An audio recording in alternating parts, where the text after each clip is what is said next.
All right, everybody, welcome, good afternoon, and welcome back to Risen Draft Summer. I am Willie, I am your host, joined by my casters, Caden on the play by play, and is it Zazical or Zazical? It Zazakel is fine. Zazikel on the color casting. So this week we've got a little bit of a special week going on here. We're sort of in between the regular season and the playoffs. This is the tiebreaker week. A lot of tiebreakers going down this week, but we're only going to be able to stream a few of them. But rest assured, there's plenty going on. For us, we are going to be watching a three-way round robin between Noir, NSP, and Team Guacamole. So, I'm going to read straight from the rulebook here. Tiebreakers are handled between three teams in a head-to-head-to-head. It's going to be a round robin, so most amount of wins you can get is two. You can only win two games because team one and two are gonna play, team one and three are gonna play, team two and three are gonna play. So you can only win up to two games. Um, so head-to-head series record.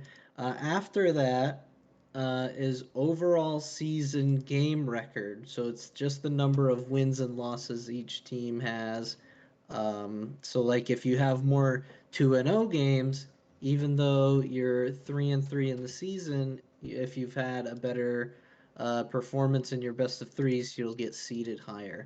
So basically, what that means in simple terms is that if every team gets one win and one loss, no R will be finishing fourth place. NSP and Team Guac will then have to do another match for fifth and sixth place. But all three of these teams have qualified. All three of these teams are going to be going to playoffs. So this is just going to be for the seeding in the playoffs. And playoffs are going to start next week. So no eliminations.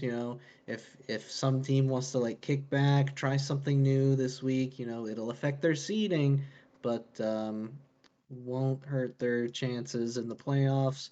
Won't eliminate them. Nothing like that. So I'm thinking that the team that doesn't play in game one is definitely going to have a bit of an advantage. They'll be able to see what the other two teams are deciding to do in the first game. NSP and No R are going to be our first two teams. So Team Guac is going to get the chance to either watch the game on stream, spectate it maybe, or if they really don't feel like doing any of that. Maybe they'll play an arena game. Maybe somebody will go use the restroom. Who knows? So we are waiting for draft a little bit. Um, so how's y'all's weeks going? How's your week going, Caden? You first. It's been a little crazy to say the least. But I'm hanging in there. I'm ready to cast, and maybe we get a bunch of games today. It's not gonna be one best of three. It's gonna be Yeah. many best of ones. So Mm-hmm. even though it's gonna be best of ones, well, even though it'll be best of ones, we'll be able to get uh, cast different teams rather than Mm-hmm. saying with the same set of two teams for the whole series. Yeah, it's Night gonna be Night Shift a Night Shift Pandas no are I've actually casted them a few weeks ago. What was it, a month or so ago? Yeah. I could Uh, check. Night eh, Shift Pandas was 2 weeks ago. Yeah, Noir was 2 weeks ago.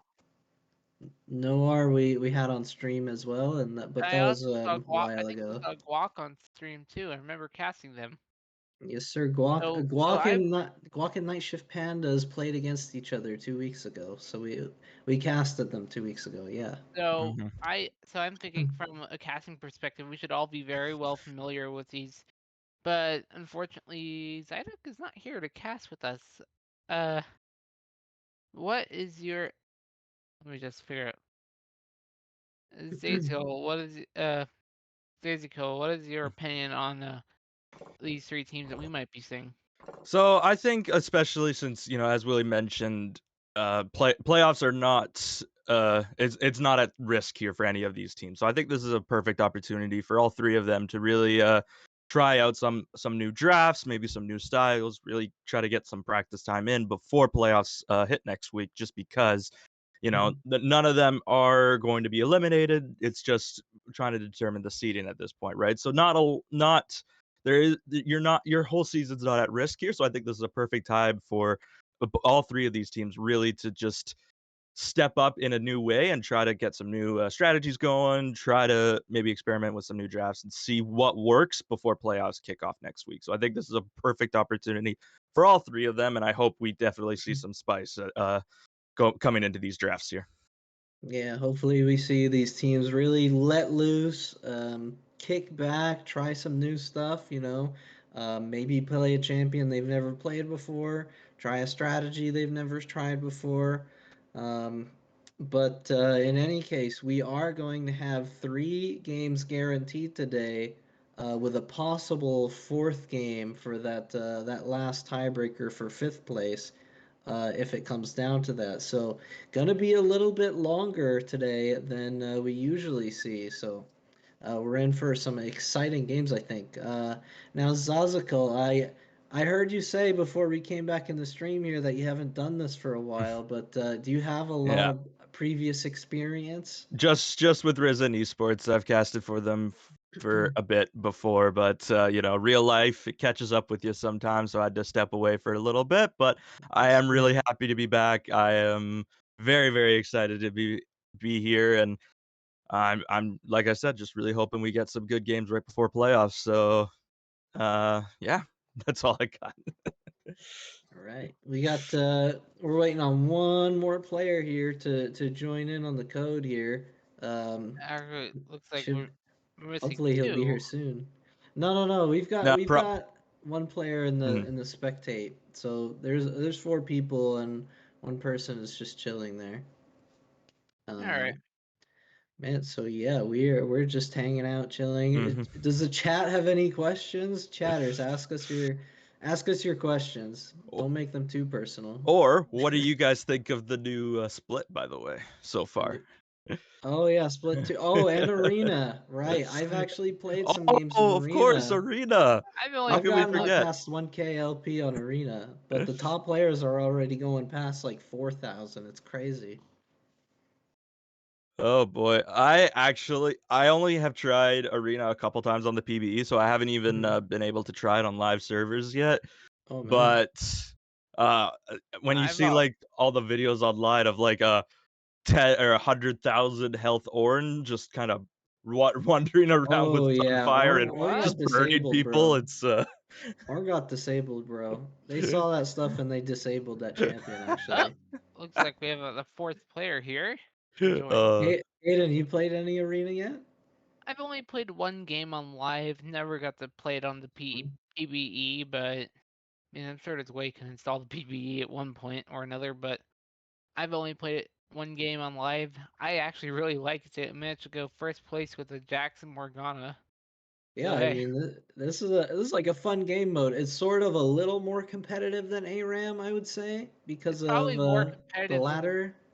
it's probably more competitive than the Red Bull 1v1 events that you see Oh yeah. every once in a while. I went to Worlds last year and I actually played in one of those. I got a cool shirt. It was really nice. oh, that's cool. Yeah, it was pretty awesome. But yeah, Arena. That's good stuff. What else came out this last patch was I think Nafiri. I forgot to I mention that, was but I was yeah, gonna say the Fury. she's technically Finally, we she's technically a mid laner, but I've seen her play jungle in the past. But at the moment, we are heading into yeah, champ select. the Fury is gonna be disabled for this week, so you won't see it. hmm But Unfortunately, we will not see the dog, but I am very excited to see her. Hopefully, come next week. All right, but we are in Champ Select now, so yeah, I'm excited. That's gonna be a Nico ban. Yeah, she's. I assume teams are very scared of her rework. Kais, there's a not And Kai'Sa. nothing more Sindra getting terrifying banned as than well. So, there's but I'd nothing say more terrifying than a deadly minion, right? So yeah, Nico's rework. I took the took took low Q ladder by storm, to say the least. Yeah, no kidding. And we I also I have. don't I don't know how it'll do in the in COL for this fall or this upcoming spring, as there's a Mhm. new deer ban. Yeah, so I just think like Nico is just also just the fact that you can kind of sneak under the radar because when you're disguised as a minion, you don't show up on the mini map, right? So I just think those could make for some insane flank plays, even though people can notice, hey, there's a minion in the jungle. That's not normal, but like when you're just looking at the mini map, especially like in a chaotic team fight, it's difficult to really see the kind of angles that Nico can achieve. So I think just taking off one of the most powerful mid laners off the board is just a really smart play here from NOR. So we do see Thresh and Maokai getting banned out. Thresh and Maokai has been taking over jungle lately, but I believe it might have been nerfed in the last patch Hmm. notes. Yeah, I believe so. But then again, also just Maokai just provides so much so much vision, so much CC for his team, just everything that a jungle could potentially need. So again, just trying to take that Ooh, off. Miss Oh, Fortune. Okay. not a normal first pick, but as long as you have the setup with your team, I think Miss Fortune can be a very, very powerful AD carry in this meta. So I'm excited to see what NOR drafts around this Misfortune here. I mean, if you feed, no matter who you feed, I mean, especially Misfortune, she's very powerful in the draft. She's Hmm. very powerful on the Rift.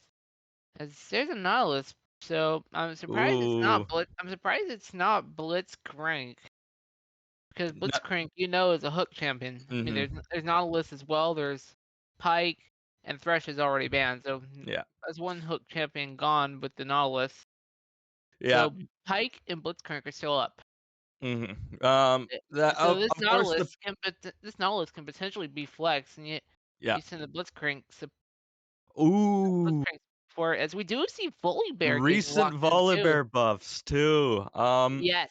Obviously, patch was released I think like yesterday or the day before, so still very very new. It's difficult to see just how impactful the new Volibear will be, but I am very excited because I've been hoping for a while as a juggler myself. I've been hoping Volibear to make a comeback to the meta because he has always been one of my favorites. So And really there's a hope. Morgana as well. So Okay. it's not a hook like we were expecting a Blitzcrank, Hmm. but Morgana can root you. As for Yeah. Volibear, that Yeah. champion was last seen in the meta in 20, no, Yeah, it was earlier. 2020, I think, early Yeah, 2020 before it got nerfed out. So mhm. He had a bit of a resurgence, I think earlier, not earlier this season, but I think it was last season where Volibear was very, very good, but then nerfed it to the ground and oh, completely forgotten. So there's a jungler you don't see every day. Zach, I also a mean, bit of a flex you pick. I don't have see it. seen. You don't really see it in the in the pro meta these days. No, It's a no, thing in solo queue and all that, but Zach but it Jungle you don't always see in the pro games. that is true. And Oh, also, when you look on the other side, no dashes so far, unless you count like the Nautilus hook. The main reason why is people are pretty good at that level at dodging the Zac engage, and you can see here Aurelia now picked up as a that bit is of a a dash spice. champion, a way That to is a avoid that Zac. that is a spicy champion if you're an SP. Now for Morgana Absolutely. and Zach, these two can flex around a little bit. So we do see the Victor getting banned out. So Irelia could be going mid with the Victor ban. Mhm. Life is Soup does have a decent amount of games on Aurelia, which I believe is the top laner.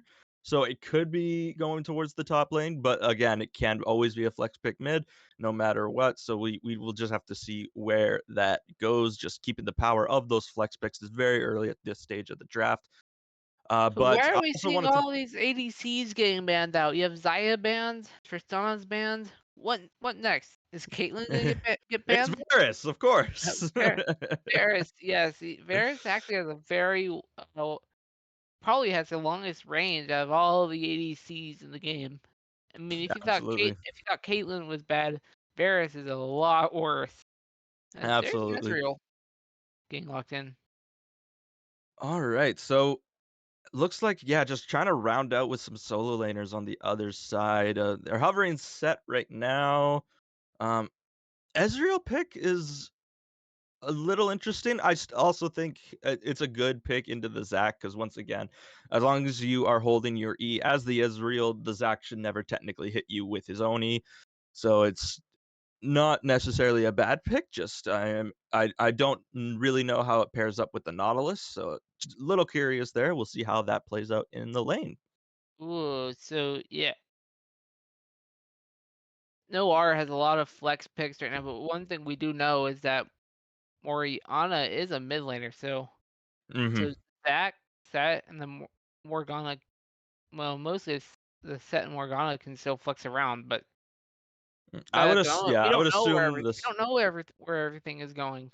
Yeah, if I was a gambling man, I would probably throw the set into the top lane to try and stop the Aurelia from using too many dashes. Obviously, set with his W is an anti-burst champion, kind of prevents the Aurelia from 100 to 0 in before you can even react. So I would assume the set would be going up into that top lane just to counter the Oh Aurelia my. as it's a Kali on the other side. Okay, I Okay, like this draft. so Irelia and Akali can flex around between top and mid. It varies by matchup. Although if you were playing a tank, you would probably not want to go mid unless you're Warwick, where you know you can win all these duels in lane. But I think the draft is starting on the champs on the client side, so maybe we'll get an Mhm, idea where everything is going. But so mhm. so my first impressions, no R has a solid chance, but Night Shift Panda is playing something very spicy. I mean, you Night have the Kali, and you have the Irelia, right? Yeah, Night Shift Panda. They are very, very mobile. They got tons of CC in the Nautilus, in the Volibear, a huge dive angle. You have the Aurelia, the Volibear, Akali, all of these dive champions to really converge on that misfortune. I think this is really going to come down to how the Morgana is able to play the lane. Are they able to black shield effectively to prevent some of these Nautilus hooks in lane in order to prevent, any future dives or anything like that? So I really think this Morgana pick, while Morgana might not be the most meta champion, actually might play a huge role in the success for Noir in this game. So first impressions on the client side, set is locked for top. We got a Kali going top. I'm not sure we expected Oh, that. So no, I did not. Like I said, I expected the set pick to be a pickup to try and counter the Aurelia to try and prevent, any burst. And obviously, once the Aurelia dashes into a set, it's just an easy E, and all of a sudden her dashes are stopped, and you get to punch her for free. So I think flexing this Akali pick around might actually be the smarter move. Um, again, it also set is also anti burst, so it is difficult to judge at this stage, but we will see how the lane plays out.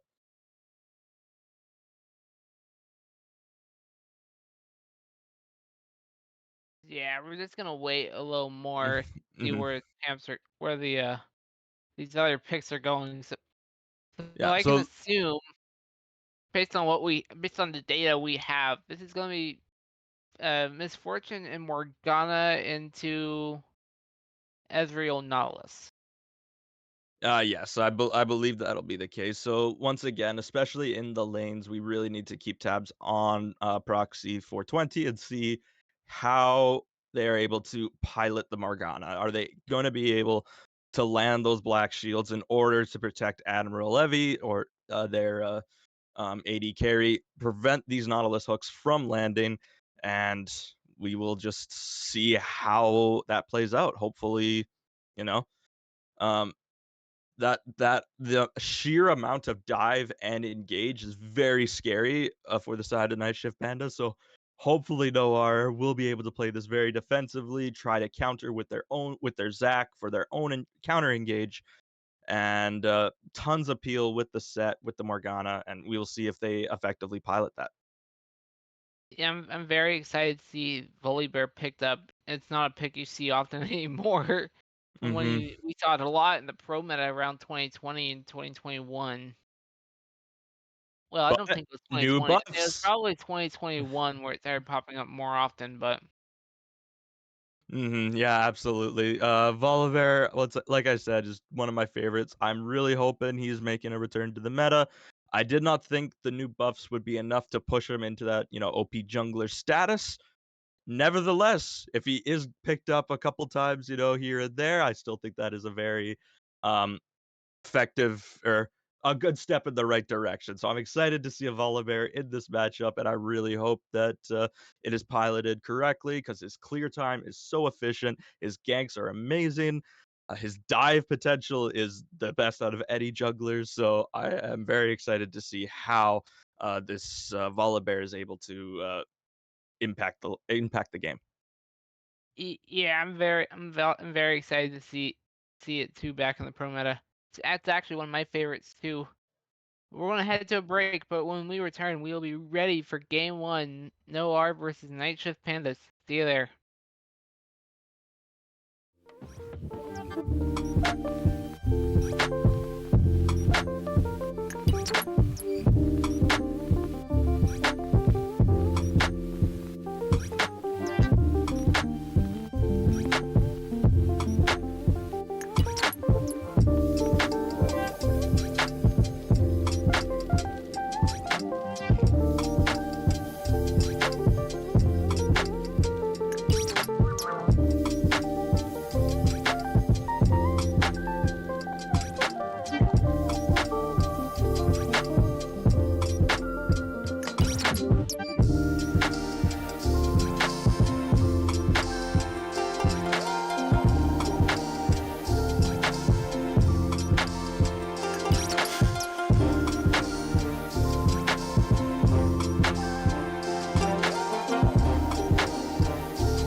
And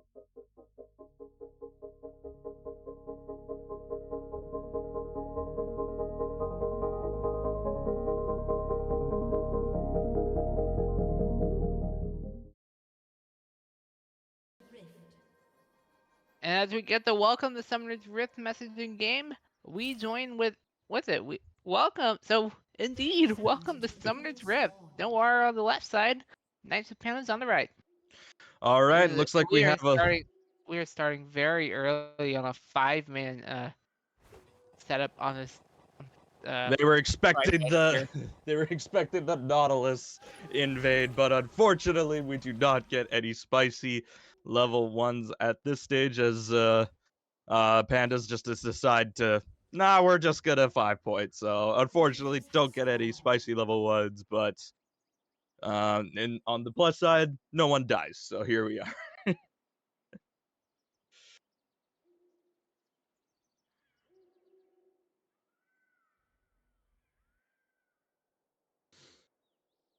Yeah, it looks like we're just gonna have some boring jungle starts. Both junglers started on top side here, so pathing opposite ends. And started on their red side, but it's interesting to note that Bully Bear did not start on red. He did not start on his blue. He started on his chicken camp. Yep. Meaning Noir do not know where this Bully Bear is. They don't even know whether he had a leash. Well, technically both laners are in lane now, so they know there's no leash. The question is, where did Bully Bear start? He didn't start blue side. He didn't start on his red buff. He started on bird camp. Now he's moving on to the red buff. Yeah, obviously with the AoE that Volibear's E brings, he's able to clear out those chicken camps pretty easily. So obviously hiding the fact where you're starting as a jungler is so important in the early game, is now both lanes need to play a little extra safe if they want to avoid that Volibear early on. Oh, here's this Zach on bird camp. Irelia was pushing up. Do they want to go for this top side dive? No, it's not. Oh, top is getting dove. Sonic is in a 2-on-1. Will fall. It's first blood to Volibear. Mid lane. We have another dive. So there trades 1 for 1. There's trades 1 for 1 all over the rift. Absolutely. So both junglers tried to be proactive early on in the game. Of course. That's gonna be a hook. Does connect onto Admiral. Sakura does take a route from the glacial augment. And that's what I was talking about. Has to burn the health pot to stay alive. Oh, that's a beautiful flash. Misfortune is getting deleted off the map. That's what I was talking about in the draft. You can see the black shield coming out from Proxy is just too late and does not prevent the hook from landing onto Admiral Levy. So again, trade flash forward, and all of a sudden it's a 2-1 kill lead for the Pandas. Nightship Pandas are looking very good in this early phase. Looks like Volibear, there he goes, kills his blue buff, moves on to the Skull Crab. Usually in the game, or from my coach perspective, you're supposed to get the crab around the 330, but we are fairly late to that mark because both junglers instead went for a gank and not for the crab at 330. Yeah, you can see very similar pathings here, pathing to opposite sides on both junglers, so they're both able to grab those Scuttle Crabs uncontested, both get their ganks off early, and then finish up their full clears, and we should see them back here pretty soon. So again, just now that each team knows where the junglers are pathing, you have to play accordingly, right? We know that Volibear now is going to run to his top side and path down, and Zach is going to run to his bot side and path up. So there's the beautiful haymaker coming out from him. Sonic Fox does not connect onto a Kali. Yeah. So it's gonna be a Hextech Drake, Chemtech Drake coming up in 20 seconds. We do some trades in the mid lane.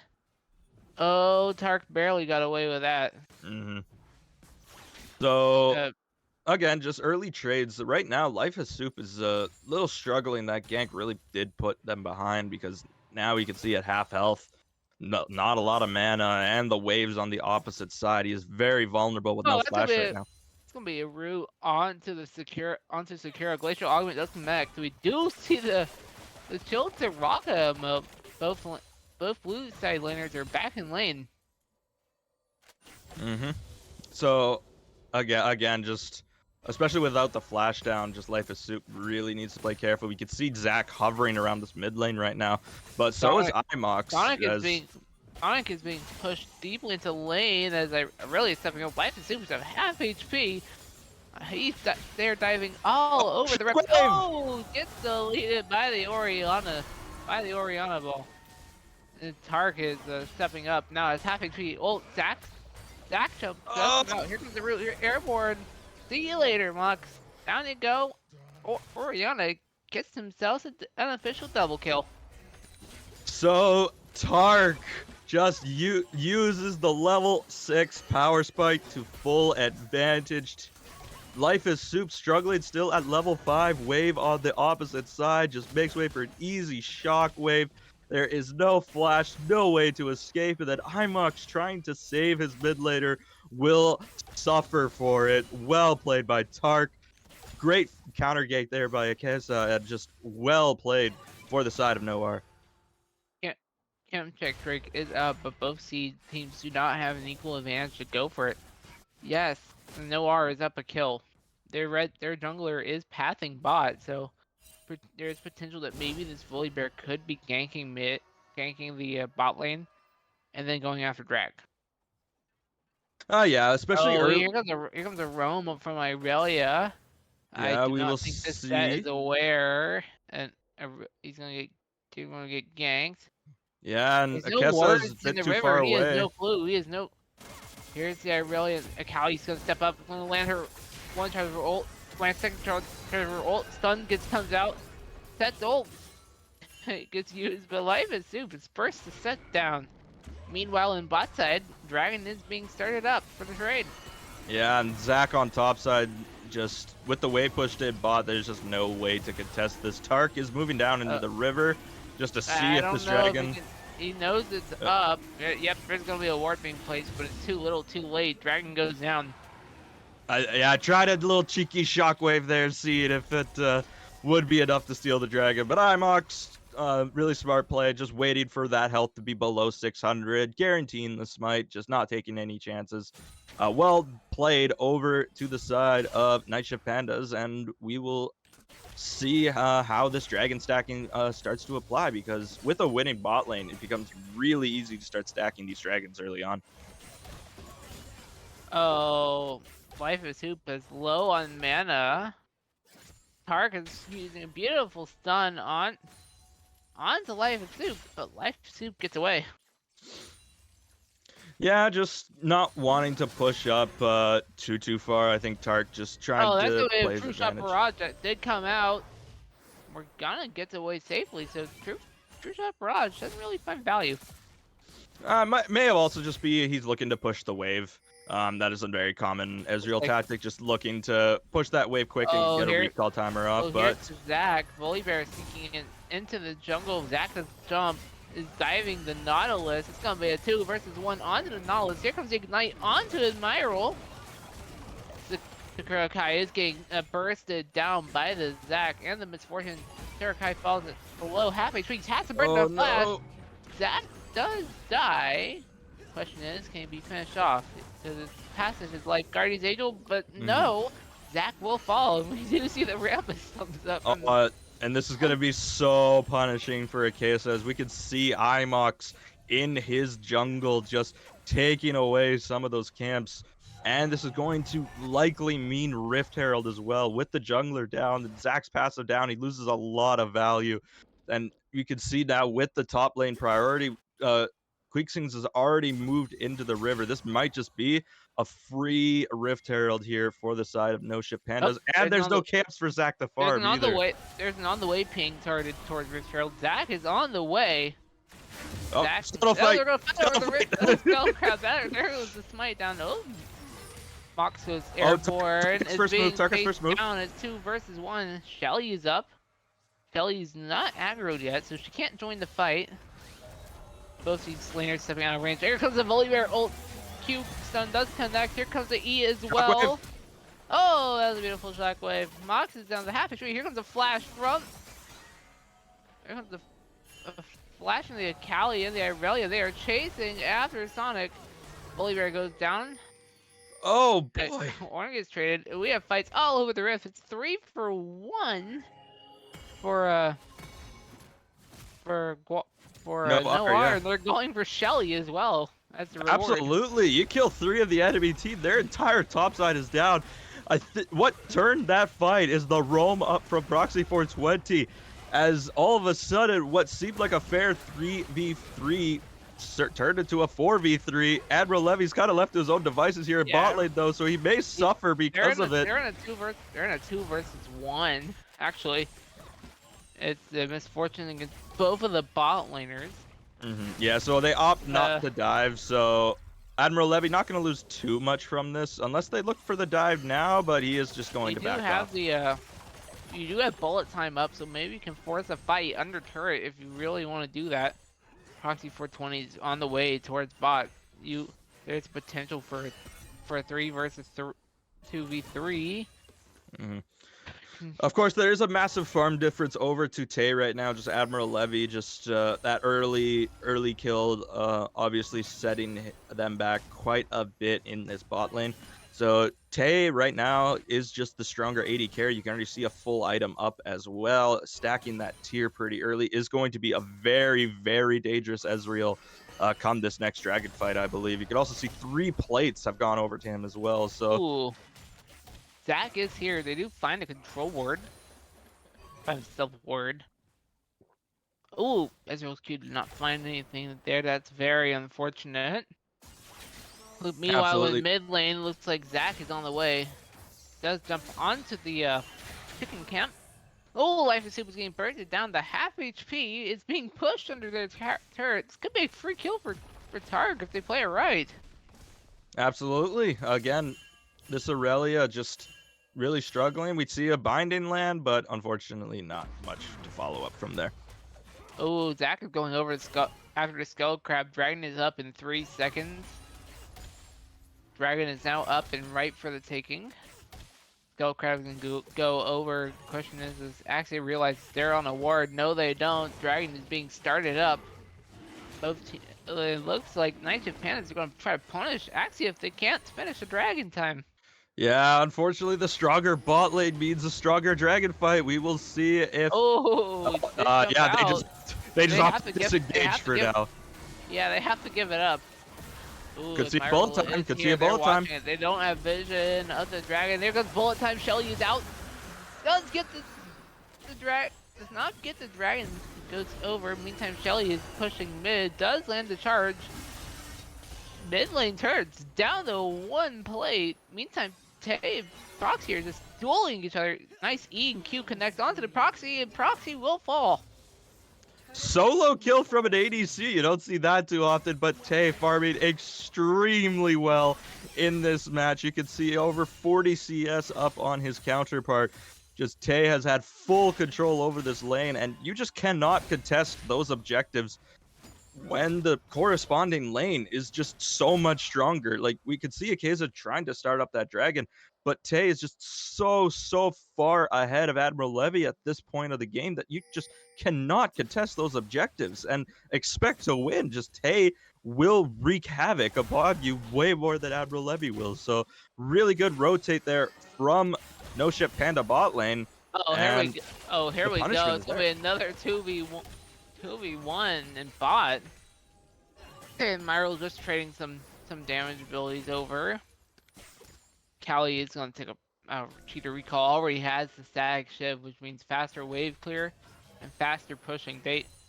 With the Stag Shiv, you will get lane priority no matter what champion you're playing. Make it a Callie, make it a Tristana, and I mean notably Chris, because she will push the lane, but put Stag Shiv on her and the lane is pushing even faster than you realize.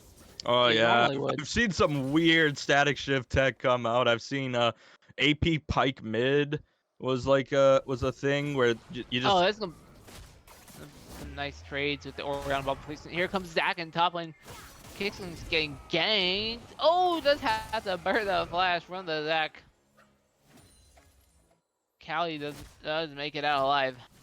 That is going to be rough for Akeza yet again. Just another failed gank that just will Oh, here punish comes a him. beautiful push coming in. Oh, Spell Shield connects onto Misfortune, but it does not matter. Oriana falls in off camera as turret goes down in bot for the first turret blood of the game. Euron gets some extra gold for that. Yeah, so we can see just again, just Oh, no that was a R nice is getting glacial punished. connected.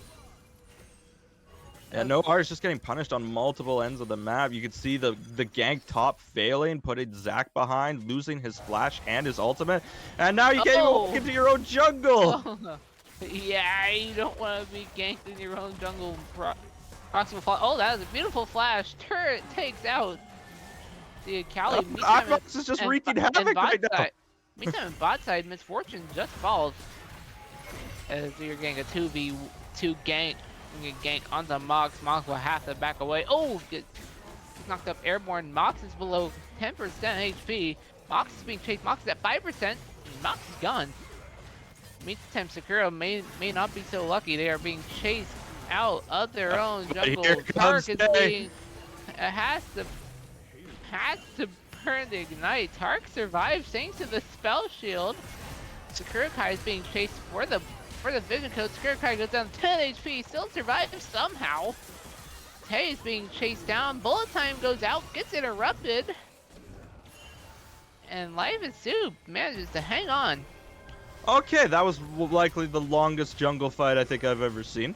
But it is finally... The Glacial Augment does connect onto Kixen. Kixen chases down for the EQ.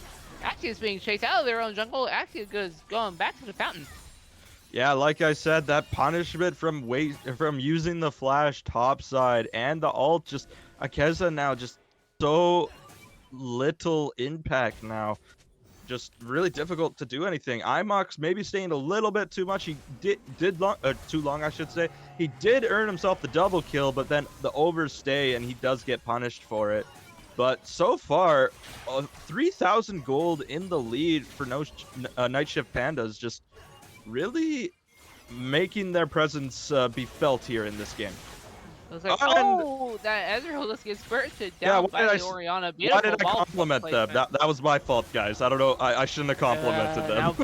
Now Volibear is being chased out of their own jungle, out of the orange jungle to make it 3v1 as Life is Soup. They could make a play on the Misfortune. Does not connect and turn into anything.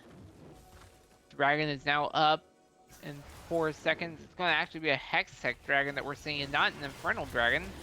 Yeah, it'll be a Hextech Soul. So it's going to be Hextech Soul this game. Volibear is here. It's going to be 4 versus 1 for a potential steal onto this Dragon. Dragon is now at 67 HP and 67,000 HP and counting down.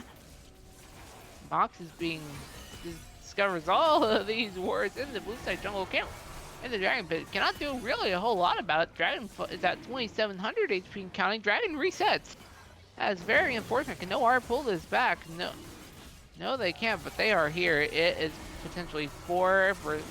This is a 4v4. Dragon full time does come out. Dragon goes over. We can see some fights all over the place. Morgana goes down. Zac goes down. Now Tark is being chased in their jungle. Goes down. And Myro has to burn flash to get away. It's disastrous. But no, they don't. They make it only as far as the lane, and now they're on a one-way trip back to the fountain. That is an ace for Night Shift Pandas. That is so disastrous. They go for the 50-50 steal. They don't even get the dragon, and all 5 die. That is going to be such a disaster here for No R, and Night Shift Pandas have full control over this game right now. Yeah, no R is just being punished by that play. Not only do they get ace, they lose the dragon, they lose the tier 2 in bot, and the tier 1 in top. So, yeah, if you're no R, you don't really have a whole lot of defenses. All the lanes are going to be pushing to you no matter what. Absolutely, and no objectives really taken. Yes, they got the 1 tower on the top side, but down 3 towers to 1. Now you're down 6 kills. You're down 3 dragons. This is just going to be Oh, such an uphill climb here for Noir.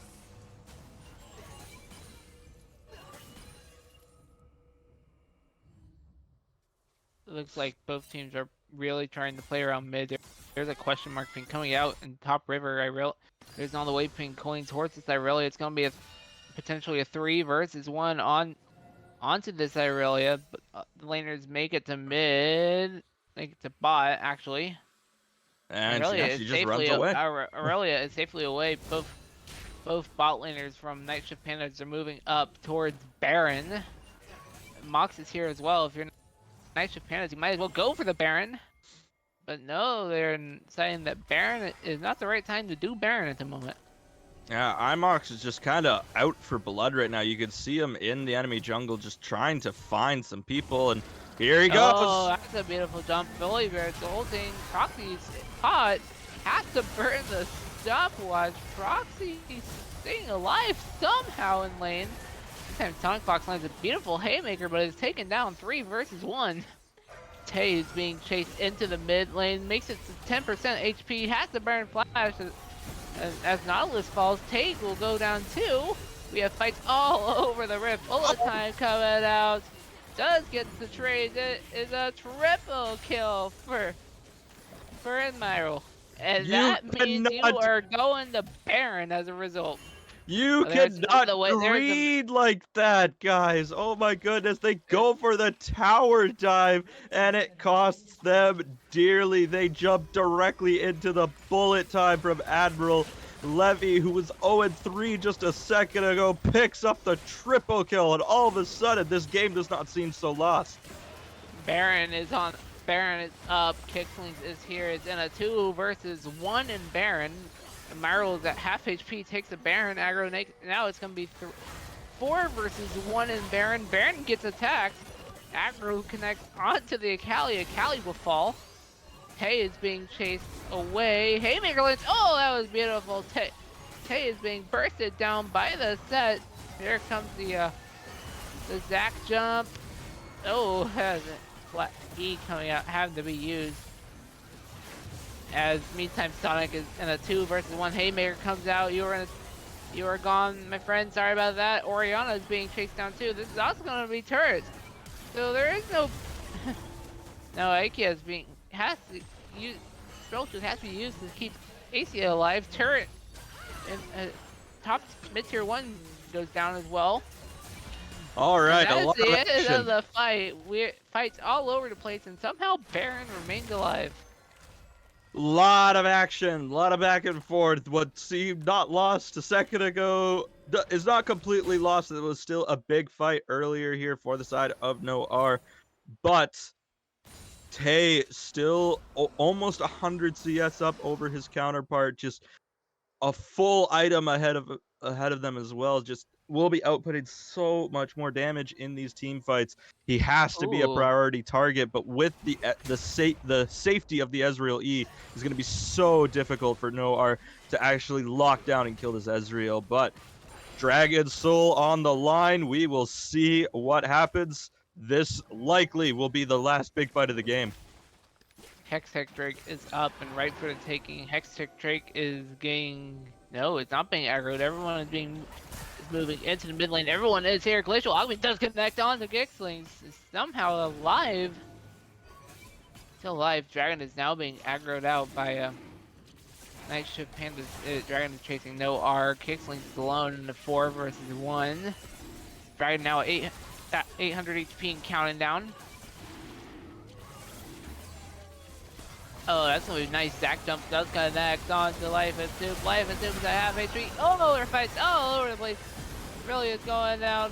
Swords is going down. Morgana's going down. Orianna's going down. This is a bad placement for Noir. Axia is left alone. That is gonna be Hextech Soul being picked up. Axia's gonna have to jump. Ezreal is at half HP. He has to burn the E.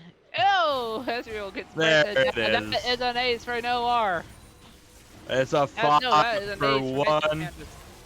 5 for 1, and Dragon Soul now an almost over 7,000 gold lead. It's not Baron over is yet. It almost never is, but it is going to be very, very difficult for Noir to fully realize this comeback here. even after all of these fights, Baron remains up and right for the taking. I'm really surprised that he could have gone after the dragon there and they could have gone directly to the Baron as Admiral is getting bursted down, makes it 75% HP. Mm-hmm. I think just maybe they don't have the best Baron take. Ezreal obviously not the highest consistent damage of ADCs, so perhaps they thought maybe it would be a bit too slow. But then again, also just not wanting to take anything too risky. They have full control over this Baron. We can see 4 on the top side. They just will not likely see Noir make their way over to this Baron. So Irelia is luckily, alone here in Baron. A blue ward does connect with life is soup gets easily destroyed. No, Night Shift Pandas are moving up towards Baron. They are finding wards all over the place. The Skull Crab is up. Skull Crab is going to be taken down by no R. They are setting up for Baron at the moment. yeah, like we said, just likely now going towards that Baron now that everyone is ready. They have TP on Sings down there in the bot side on this Akali, so can have the full 5 members at this Baron fight should they need it. We already got the TP coming in from Tay, who will be pushing Oh, out that top wave yeah, and then looking to move it. rotate over to this objective. Both teams are grouping up around around Baron Nashor. Here comes ACF placing a trinket ward in there. Did not get spotted. Oh, here comes the dive onto Sonic. Has to burn the Haymaker. Beautiful bullet time connects onto 2. It really is down. Bully Bear has to hold, stay alive. Mox is flashing away too. But you are being chased down. You make it alive. Make it out alive as Misfortune gets bursted down. Very unfortunate. Here is a 2 versus 3. Spell shield out. Exhaust is burned. Morgana is down. It is just Oriana left alone in the bot lane. That is so sad for Admiral Livy. Pushing out mid. Mid tier 2 falls. There's gonna be teleport coming out. Mid tier 3 will fall. Shortly, and it's gonna be the inhibitor soon after. It's gonna be the inhibitor soon afterwards. Here comes the mid push. Do you have enough minions to end? You probably don't at the moment. Cali Bolivia realizes they've stayed in the base too long. Has to fall back. Hook lands on to Tarek. Tarek gets deleted. There's one turret down. Glacial Augment does connect as Tay goes legendary, gets himself the double kill. AK and Sonic the Rocker fighting. Oh, that was a beautiful burst. Sonic is in their fountain, goes down. It comes the Zac jump. Zac is being bullied in his 3 versus 1 in minions. Turret goes down, and Nexus turret number 2 goes down. It's going to be Night Shift Pandas pushing for the end. No Baron required. They go 1-0 in this tiebreaker. GG. Just once again pushing those advantages so effectively for the side of No Shift Pandas. Just using that farm lead developed by the Ezreal early on in the game, just moving to those dragon objectives, using their advantage, and just absolutely clap it here on No R. Well played to No Shift Pandas. Or Night Shift Pandas, my fault. My microphone's muted for a second. Yeah, I gotta say that's an incredible performance from NSP's ADC there. I'm looking at the damage charts right now. This guy himself dealt more than twice as much damage as any other player on either team. I mean, at the end of the game, he's just standing in the enemy's fountain and he's making it look like child's play. He's just dashing around, not getting hit. He's not getting pulled into the fountain or anything.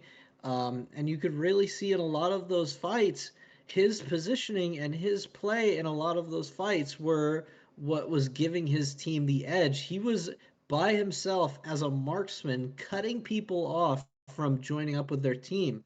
And that's a real problem when you've got something like an Oriana who wants to combo the ball with the Zac and with the set.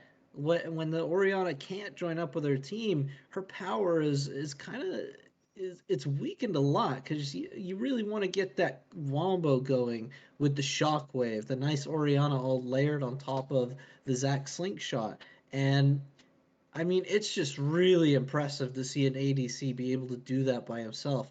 It really felt like a lot of the times that he doesn't even have his team standing on top of him or peeling for him or anything. He's doing it all by himself. So they've got another game coming up. The next game here is going to be NSP against Team Guac. And if I were Team Guac and I saw something like that, I would be a little bit scared because just a crushing performance from their ADC there. Pretty much single-handedly won them the game there.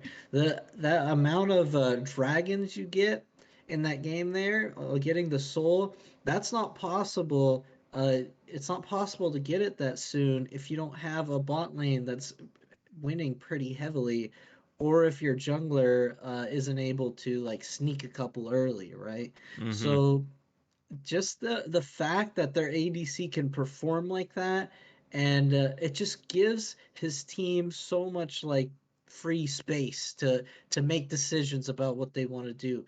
When you get a winning bot lane, you can get the dragon.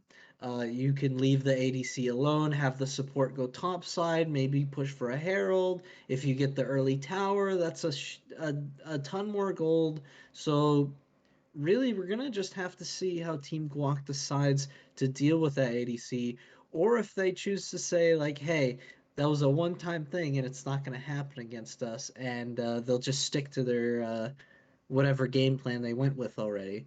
But yeah, it's going to be a tough call for them. They could play bot side and try and counteract the power that Tay was showing off there. We could see the Ezreal get, man, after a performance like that, I'd be asking for the same champion again. I'd be asking just to first pick it, to be honest. Ezreal's Absolutely.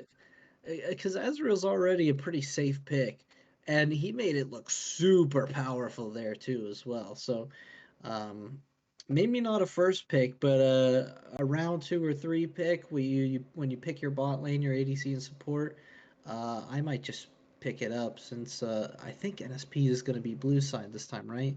Do you guys know? I believe Yeah, they are it's gonna blue be side. Yes. NSP blue side, so it's gonna be NSP Yeah, versus on blue side versus Guacamole on the right on the yeah. red side. So if there's a first pick, you pick up whoever wants that first pick. Maybe if your top laner is a one trick or something, you pick up their preferred champion, and then round two, you pick whatever support your support player is comfortable with, and maybe just Ezreal again. Team Guac might even look at just banning it based off that performance, but I'm not sure. We're gonna have to see what their game plan is. They could also swing it the other way. I did see that NSP's top side was struggling a little bit in the early game, so they could just swing their jungler up to the top side and say, "Look, we want to get our top laner or our mid laner ahead." Especially if they're on a nice a strong split pushing champion, that could be another viable strategy. Get an early herald and really get your other side of the map going. So that way you've got two forces kind of clashing on opposite sides of the map. But yeah, we're just going to have to see what the game plan is. We are just about to head into the draft here. I see links going down. The top laner is having a little bit of an issue on their computer. Seems like it might be that they're restarting and then rejoining the lobby. But while we wait for the draft, either you guys have any thoughts on the Uh, Yeah, previous game or the next one? I'm going into this next game. You might notice a player in draft unwanted soul. They're actually ranked Emerald, but rulebook the Risen rulebook was not created with Emerald players in mind. So where does this rank stand? Is it platinum? Is it diamond? Is it above diamond? Is it it below is. diamond? It is the What one what is directly. it? It is directly below diamond. It was just introduced yesterday, or the day before, or whenever the last patch was. It's the new ranking in between platinum and diamond. Yeah, I So do I think assume this rank will probably be fitted into the Vine League somewhere, or maybe if you're lucky, it'll probably be an unstoppable. But if you're very lucky, you might see a few Divine players in the might see a few Emerald players in the Vine League. So Hmm. Yeah, I think at this point, going into playoffs, the rosters are pretty much set. I don't think we're going to have any people ineligible to play over the playoffs, but they are going to have to refine the rule book a little bit to include the Emerald rank. From my understanding, from what I've read online, Emerald, the split is meant to be the same as Platinum last split. Hmm. So I'm pretty sure Divine has rules about diamond players. I'm thinking they'll probably just keep it as it is, where you can only have a couple of diamond players. There probably won't be too much of a restriction around Emerald, is what I'm thinking. Yeah, I'm okay, assuming it'll just be like similar kind of Yeah.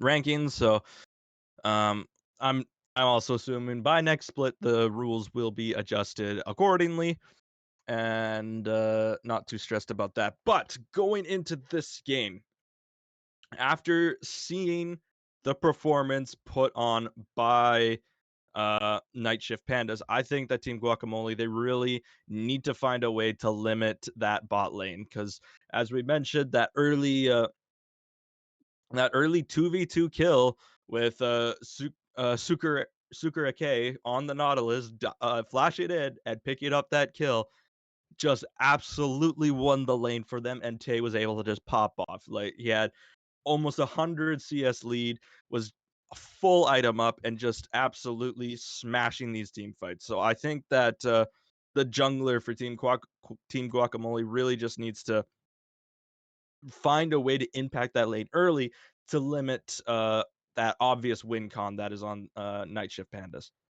Yeah, well, there are a couple of ways to deal with it. You don't only have to send your jungler to bot lane. Hmm. They could try and fight fire with fire, pick a really aggressive, early game minded bot lane duo. They could go for that strategy.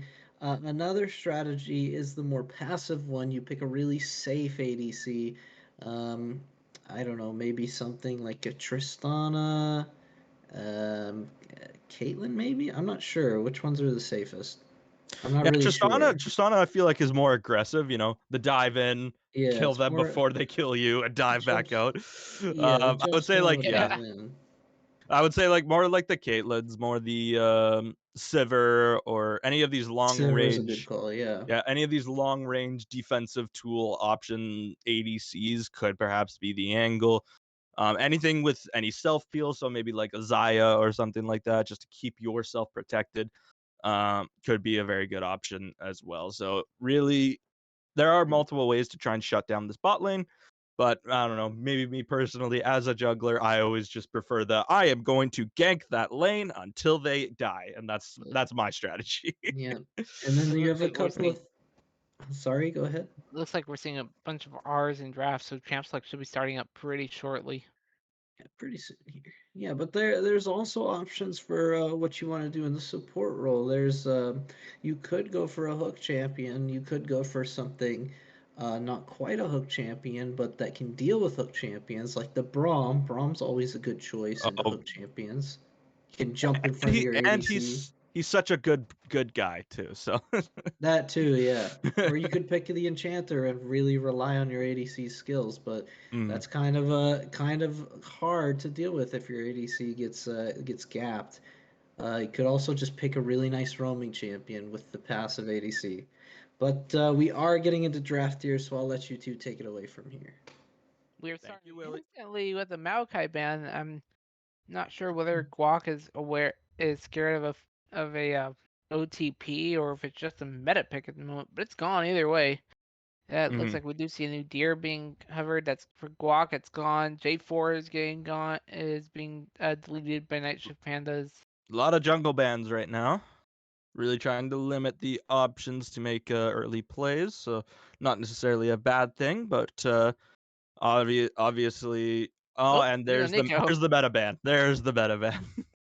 Well, Volibear is still up. I mean, that's gonna be a Camille ban, but as I was saying, Volibear is still up as one of your jungle options. That is there. You've got a Yeah, yeah. we saw You can IMOX flex it pilot it top correctly too, too. or you Hmm. could go for unorthodox picks like Jax. Yeah, Jax is very efficient in diving you, as we do see Blitzkrieg. That was gonna be a thresh, man. As I was yeah. saying, We got baited. We got baited. Jax is very effective at diving, and Hmm. that is up if Night Shift Pandas do want to pick it for jungle pressure. Of Yep. course, So you can night always shift flex it panda. top, but it did get nerfed for top, Hmm. but the jungle threat is still there. It is up, and we do Hmm. see a So first pick, not a P1 Nautilus pick. So I feel like Night Shift Pandas, after going, full dive in the last game, will be likely going for a similar sort of draft, and we can kind of see that already with the pickup of the Nautilus. They are really going to be going as hard as they can, try to dive onto these carries that Team Guacamole will be putting forward. And we will see just how impactful this dive comp can be. But it's Oh, there's Blitzcrank the picked up. Blitzcrank finally. Hook champ versus Hook champ. You love to see it. This is going to be a very volatile bot lane. I know we talked about maybe playing a little safe with double hook champions. I don't think that'll be a possibility. You want to draft things like the Tristana, like maybe the Samira, those kind of ADCs that can win you these 2v2 fights because there are going to be a lot of them with the double hook champions.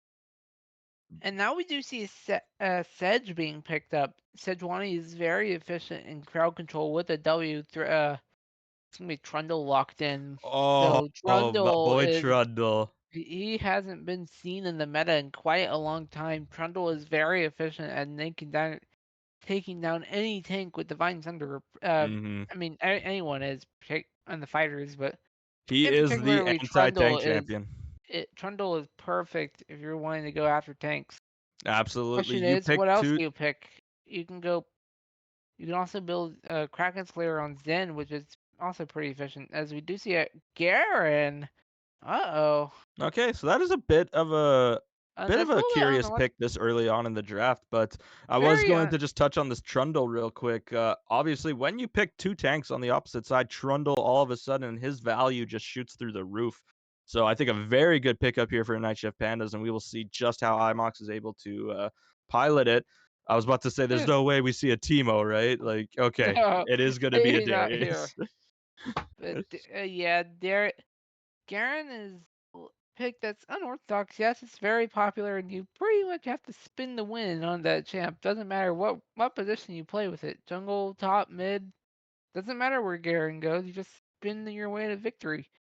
But his passive is healing himself over time. That may be very important during the laning phase.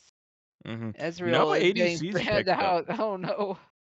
No So ADCs picked up for either side at this stage. That is actually very curious. Both just opting in to picking up their junglers, supports, and parent top laners. So, definitely going to enter an interesting portion of the draft. I'm expecting Team Guacamole to just blind an ADC here and uh, likely save counter pick for that mid lane, but we will see because obviously now these bands are going to be focusing more on the mid and bot lanes. So I we will mean, see how these teams adapt.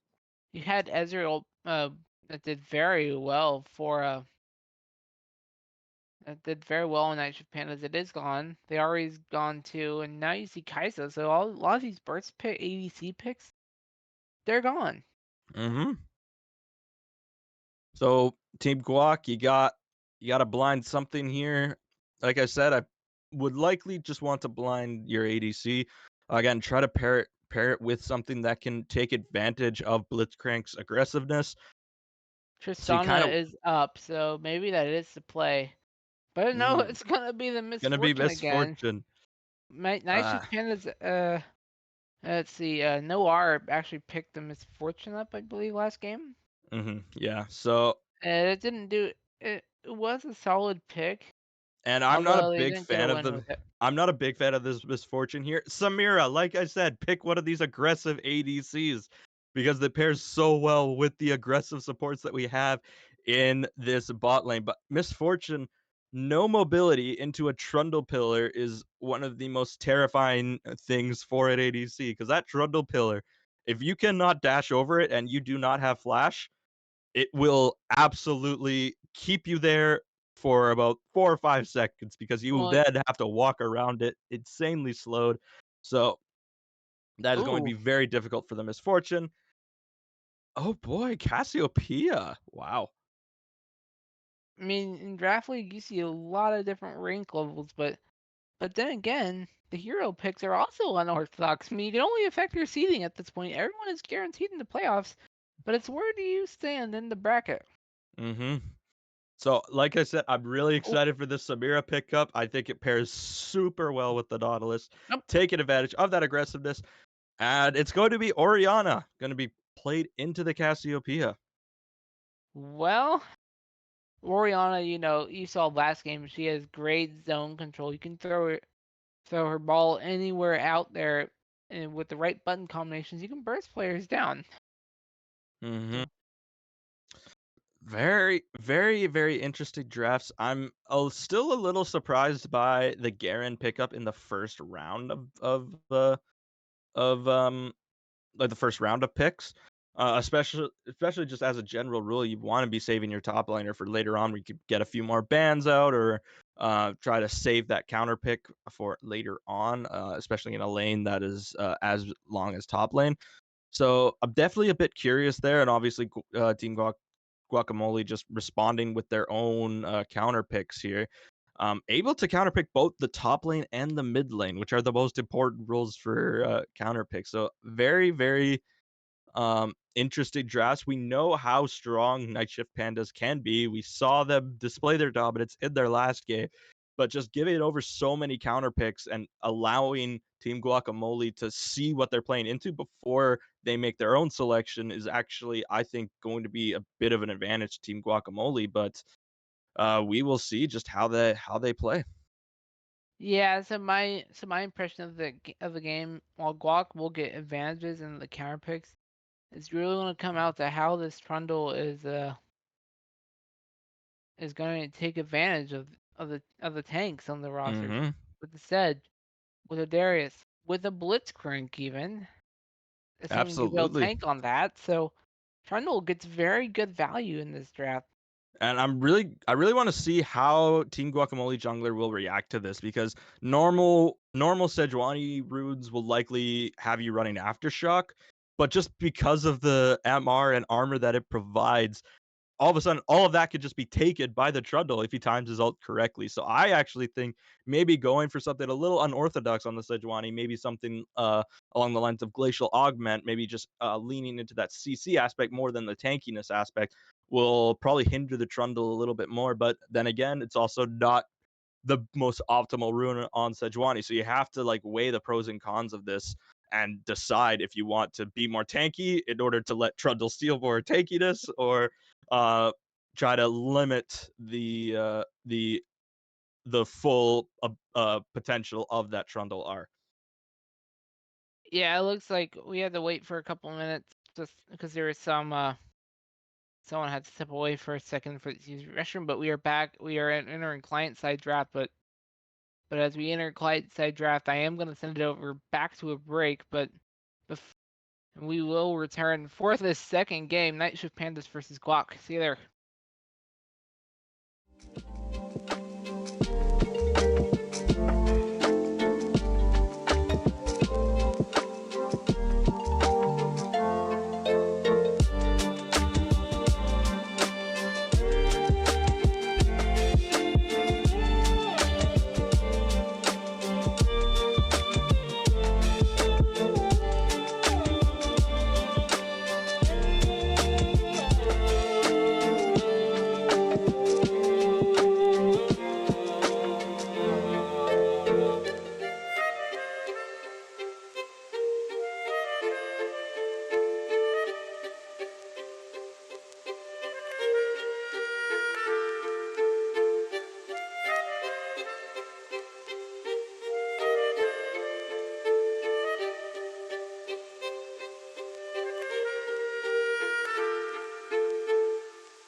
And another warm welcome to Summoner's Rift. Here we go. Night Pandas on the blue side, Guac is me on the right side. They're already setting up for a Oh, five-man bush play into yeah, the but blue it's side. they're on opposite ends. No, I think we almost got a play, but doesn't look like it'll actually happen. That's upsetting. A lot of pings, so maybe some shenanigans will still happen, but I have a feeling Someone both knows. teams are just gonna fall back. Feels like someone knows something they shouldn't be. Both teams are actually falling back towards their respective red buffs. So No, guys, you're supposed to invade, not wait for the other team to invade. Come on, we need some level 1 shenanigans here. yeah, Uh, I don't think we'll get any this series. Maybe next series if we're lucky. we'll see. We'll see, won't we? Or if we're very lucky, it may just be the last series of the night. But as you know, these are BO1s. Anything can happen. Anyone can learn about what the other team is doing. At this moment, it's no R sitting out on the bench there watching what is happening in this game.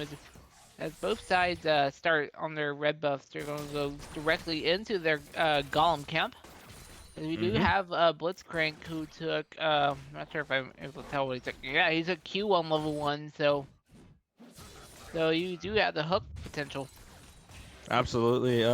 But after this Blitzcrank levels up, next option you're going to take is probably the E's. So you go Mm-hmm. Q, E, then use your W, boom, you're dead. This But yeah, Blitzcrank also took playing a Flash bit. Ignite. Play, Also took Flash Ignite, so this Blitzcrank is really wanting to play it as an aggressive pick. I mean, Nautilus also took Flash Ignite, but Blitzcrank can be also very aggressive. I noticed 3 ghosts on the side of Team Guacamole, no TP, so that global pressure will be a bit diminished as you can just put Keesings like in a side lane and no one will really be able to match him if you want to go for objectives on the opposite side of the map. So I think a bit odd that they will opt in for the 3 ghosts instead of a teleport, but we will see how that plays into their advantages in lane. But we will see. Tay has the early push, so Unwanted Soul now rotating to this side of the map, likely Oh, going that's gonna for be a that scuttle QE crab. combo going to connect onto Hayden. Hayden is now at half HP. Is being chased by minions, and they are. And Life of Soup has a very early lead, and they are top for a change. I think it might have been Kixing that went top last game. Someone went. Someone went Yes. So top. yes, So we do Life have is a. Soup is their normal top laner, I believe, but they wanted to flex the Aurelia into the mid lane to avoid the set matchup last time. So I think they just put the man who was a bit more comfortable on the Aurelia into that mid lane, and now Life of Soup has gone back up to their normal role, which is top. Here comes the Sejuani on the way. Trundle is heading mid. We're going to be seeing some ganks all over the Rift. Here is Trundle in lane. But that is now the problem. Has to burn Flash on the Garen. Trundle does not step up onto the Orianna. Goes after the bot lane Skull Crab instead. Yeah, that is a little bit of weird pathing from Unwanted Soul. He was on bot side, to just run back through his jungle and just run all the way to top lane, which is a little strange. He didn't even opt to go for that scuttle crab, so now getting double scuttled by Imox. Now almost full camp and a half up on him. It's just a little bit of odd pathing from Unwanted Soul, but it did get the flash out of Life is Soup, so we will see if that will be beneficial for them in the long run. Ooh, it looks like Darius is pushing in a really large wave. The wave is being shredded. Darius is actually going to get this cheater recall off. Where cheater recall in this case you are level, well, he's technically level 5 now, but what cheater recall is you push the waves, get back, and then get back in the lane as the cannon wave is pushing. So Darius was able to do that successfully. Absolutely, and we can see already the bot diff is starting to make itself known. Over 15 CS up, that is already a full kill's worth of gold that Tay has over his counterpart. Of course, this big wave here, Critical Nugs will be able to get some of that gold back, as it has been pushed into the tower. A little odd that they opt not to freeze at this stage of the game, but likely just looking to now push in this wave as quickly as possible and look for their own recall. Great, Dragon is up, right for the taking. It's a Mountain Drake for game 1 for Dragon number 1 of this series. And of course, in the second game of the series of the well, I know it's gonna be a single round robin, but take a look at this. Technically, this is another series, right? Mhm. Yeah, absolutely. So early Mountain Soul, just giving a bit more resistances to your laners early stage of the game, I think could be very, very valuable. So I think getting this Mountain Soul will be crucial for both teams. But we have a Oh, little that's gonna be scrap a up key top. leg. On the Hayden, that's gonna be a large wave pushing too. Now Garrett is the one that can get away with the sheer recall. Yeah, I thought there was going to be a bit more fighting there, but both top laners just decide to Oh, back off. Sedge is getting pinged out by Nice Japan. They know where the Sedge is. Sedge is over there by the red buff, which is coming up in about 5 seconds from now. Should already be up about now. Yep, there it is. Red buff is being started. Trundle is stepping up. Is not aware that a control ward exists in the bush, and does not decide to go after the crab, which is up on the top side right now. With Crab is his not own. important. Crab is not important. After the first 2 crab spawns, crab can spawn wherever it wants to. Yeah, I think just Imox, his own laner was not in lane at the time. Just did not know if the Darius was rotating down towards that crab. Knew Sejuani was on the top side, so I think just opting not to take the risky play for the Scuttle Crab. Imox just looking to play safe here and try to influence this bot lane with the dragon spawning. Oh, With this is Unwanted gonna be Soul on the top side, it Oriana could be roll. possible.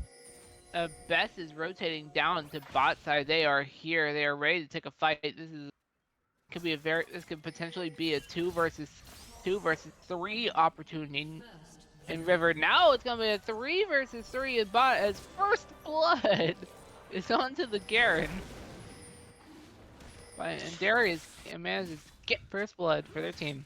Yep, so Hayden Really? and Unwanted Soul do team up to get that first blood. That is very good for them, but unfortunately with jungle up in top side, it just signals Imox, okay, this dragon is free. We will be able to pick up this mountain, this first mountain dragon of the game. They're trading Mountain Dragon for Rift Herald too, so Yep. you know Rift Herald, you can probably get a plate or 2 with it, or probably more closer to a plate with all these nerfs on the towers. Yep. Or So, it could be buffs depending on how you look at it. But I'd say the value with the turret buffs, Rift Herald value is substantially lower for the first turret. That being said, if the turret is at two plates, Shelly will take the turret no matter what, or will get very close to it. Oh, Hook does not connect onto anything. So this early stage, considering the nerfs, the value of Rift Herald is fairly it's not really set in stone, so to speak. yeah, so ultimately, I think this has been a good trade for Team Guacamole, but unfortunately, Unwanted Soul losing majority of his jungle. There's a top lane fight. Yeah, they're just gonna trade Q&E. Oh, Garrett's gonna get knocked up. Has to burn flash to stay alive.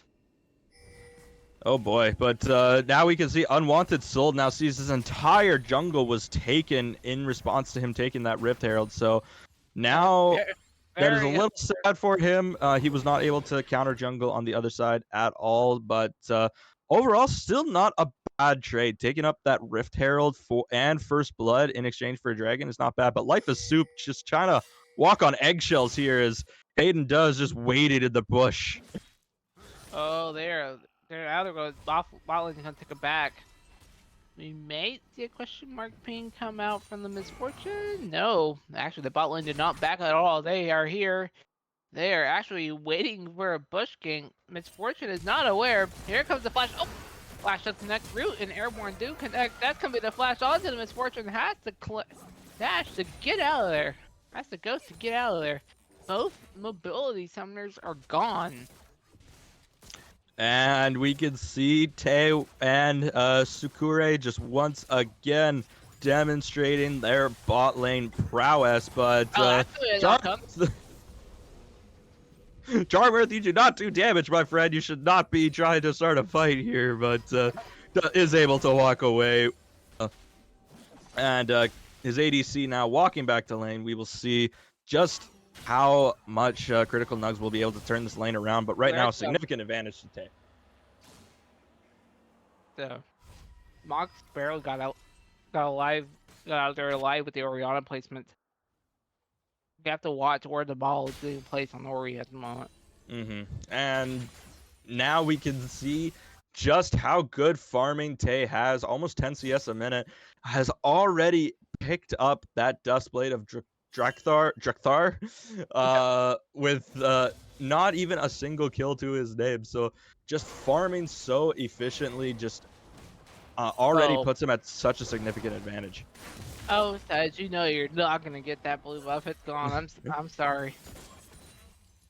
Yeah, Unwanted Soul just kind of has to slink back to his jungle, unfortunately. Like I said, he was not able to pick up that blue buff earlier after IMOC stole his, but still keeping up in CS and even in levels as well. So overall, the jungle is going pretty evenly. Obviously, the most significant advantage is in that bot lane in favor of the Pandas, but Team Guacamole, topside is winning hard. Here we go. It's gonna be a 2 versus 2 in the bush. On one soul's already chunked down to half HP. Mox has to flash to get out of there. Ult connects from this edge. Garen is deleted too. See you later. Here comes the flash. Here comes the dash from Aiden. Moxie is getting chased down too. It's gonna be a double kill to the Darius. Die bot lane. Oh no! It's gonna be a 1-for-1. Make it 2-for-1 trade. Tamara is unstoppable. It's feeling like they are unstoppable with the Dustblade. Question is, can they get away from the turret before they?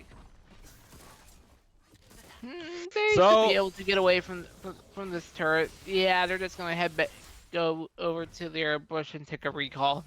So we can see already. We can see that it will be top versus bot lane in this game. Hayden Duh already a huge lead over his counterpart, Life is Soup.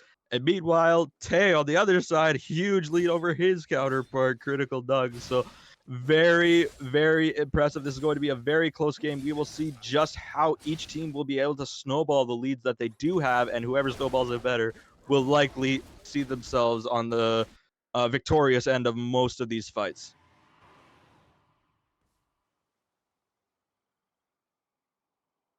It looks like both teams are grouping up for the... No, that's not Mountain Strike you're seeing. It's Hextech. It's up. Oh, this Cassie is going to be in trouble. It's 2 versus 1. Hook comes out. Has a burn flash to get away. That is good to be burning subs when Dragon is up. You're likely going to see a fight here. And now it may just go over to Team Guacamole for free, as it'll just be very difficult without the flash on one of their main carries for Nightshift Pandas to contest. But looks like they are going for it. Yeah, Nightshift Pandas are going for it. Question is, can they get the numbers around it? Dragon's already at 1500 HP and counting. Dragon is gone before Guac can react to that. Yeah, I think Team Guacamole just maybe not on the ball on that. I think they would have had a significant advantage. Maybe they just opt to not fight at all just because they know that their strongest laner is on top side and nowhere near close enough to try and help in case that a fight does break out over this objective. And Tay obviously super strong in this matchup right now. 151 CS at 14.5 minutes. Very, very impressive. So it likely is that just Team Guacamole opted not to fight. But if they were looking to contest that objective, they were just a bit too slow to ending up to even contest it at all. Second Rift Herald is already up and ready to go for a fight. Charm is being bursted down. Charm's being bursted down to half HP. Charm Earth accidentally autoing a minion with his knockup. I don't think that was the play exactly, with Unwanted Soul in the lane as well. I think he was looking to get a knockup onto either the Nautilus or the Samira, but unfortunately just falls a bit flat and they do not get that gank. It's like both teams are grouping up for the Rift Herald. That was a beautiful pillar. It doesn't stick on anything though, except Oriana, who gets away easily with that. So now all of a sudden the objective on top side actually I think is favored for Team Guacamole, because as you can see, Hayden Duh also a significant advantage over his lane opponent. But here that's unfortunate. That's gonna be Another hook coming out. Charm is deleted. Here comes a knock up front. And Samira gets a lot of value. We can already see the bot strength that this team has on display yet again. Tay, once again, just gapping his opponents and really demonstrated the skill that he brings to this team and why they are in playoffs to begin with.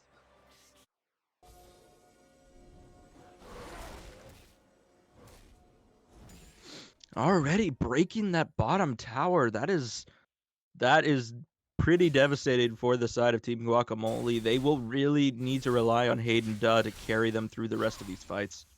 Not only that, you'll also have to rely on Unwanted Soul to get your team ahead. They've got the second Rift Herald in their pockets, ready to go. Question is, where can you play that Rift Herald?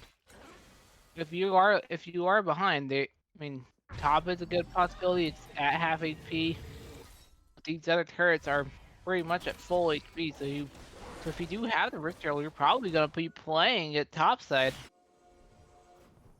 And we could see already the side of Night Shift Pandas have rotated their bot lane towards that top lane, trying to limit the amount that Hayden Duck can extend their lead. I think maybe this also should have required Team Guacamole to make some lane adjustments of their own. They have shifted the Misfortune towards the mid lane, even though now she's coming up to try and contest a fight here. No, it looks like she's stepping away for a second, but they are on the way. Q and Easton do connect from the Garrett. Garrett has the burn flash. Get out of there. Yeah, but now Team Guacamole is sacking a whole wave mid. It's been crashed to the tower. No one is there to pick it up. So some weird lane assignments here. Yeah, they will be able to get the tower though. Yeah, thanks to Shelly, it's gonna be the bot tier 1 for Night Shift Pandas falling down. There's also mid tier 1 up that is at half HP for Guac, and the Night Shift Pandas need to get a rotate in and take out that turret if possible. Meantime, Hayden is in a 2 versus 1 on the Dragon Root. Oh, here comes Ox. Root exhausted. The summoner spells being burned all over the place. Hayden is eliminated, traded down for the Tay. 2 shutdowns going both ways. Okay, and both of the main carries get the shutdowns too. Darius gets the shutdown onto the Samira, and Samira gets the shutdown onto the Darius. So a big swing of gold going on to these two, and it really will come down to Darius. Oh, hook connecting on to the Cass. Cass has the bird flash. Cass just gets deleted again. They will not let me talk.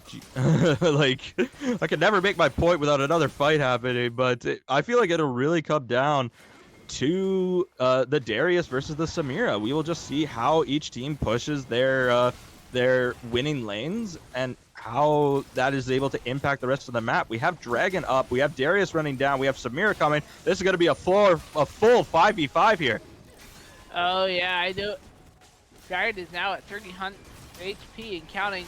Darren has to burn the Q, has to burn the E. Dragon is taken down. Bullet time connects onto 2. Because we have fights going all over around Q. I mean, Samira is going to have to. Oh, flashes goes out. Samira gets herself a triple kill before being deleted out. It's going to be Darius being fallen. Sejuani's going to be falling. It's going to be an East traded for a Dragon. All right, that looked so bad originally for Night Shift Pandas, but who can doubt the power of Tay Samira running in with the bullet spinning and picks up a triple kill, turns the fight completely on its heels, and wins the overall gold intake for the side of Night Shift Pandas. They do lose the dragon, unfortunately. iBox did try to flash in order to steal that away, but Unwanted Soul, quick on that smite, is able to at least pick up the objective for his team. Yeah, there was a question mark ping from Guac toward Baron, and they are heading the group that way. They think, oh, Night Shift Pandas are probably making a play, but as they just now discovered, no one is on the Baron. Baron is up. It's right for taking. Walker here. They are intending to start this right now. We do have anyone in jungle. We do have 4 on the top side. There is no TPs up, so if there is a fight around this Baron, it would be without Hayden Duh, which would be very disadvantageous for the side of Team Guacamole, just because their strongest carry is not even close to this fight, but instead he's wreaking havoc on bot lane. Uh-oh. Never mind. Yeah. That first rush on Garrett just lets him run away for free whenever he'd like, so... Guac are grouping up as 3 towards top lane. There's a ping coming out towards Baron. face Hey, bots with 2 of them. That's gonna be cute. Oh, it gets stopped by some mirror W. Yes, wind wall on an ADC, why not? Let's just It's not as stop bad any as abilities. it's not as bad as a Yasuo, but it's not good on ADC either. Yeah. There's this top lane that has a lot of minions right now. In fact, if you played Volibear in this game, you could use your ult to knock down that top tier 1. Absolutely. And they're actually grouping up. There's 2 people here. Hey, it's spotted. Ooh. Hook misses on to That Best. could have been bad if Best was caught by that, but here we go, bot side. Oh, Garrett gets deleted. Oh no. That is also very bad. Now all of a Hey. sudden, Hayden Duck can push this for free if he likes, but instead is just opting to back. Trundle is on the bot side. They could try to rotate this into an advantageous fight for the Baron, but I think as far as they know, no, Trundle has shown up now, but they are opting not to take this fight here. It looks like both teams are fighting over this Baron, at least on the Vision side. So both teams very aware that Baron is the next objective to fall. Yes, We do have Cloud Drake coming up in a minute 40, but it seems like Baron is getting more attention than he probably deserves right now. There were no Barons in the last game, so this would be so if Night Shift fans were to step up and do the Baron, then this would be their first Baron of the tiebreakers. And since they've already played once, there's 3 teams in the group.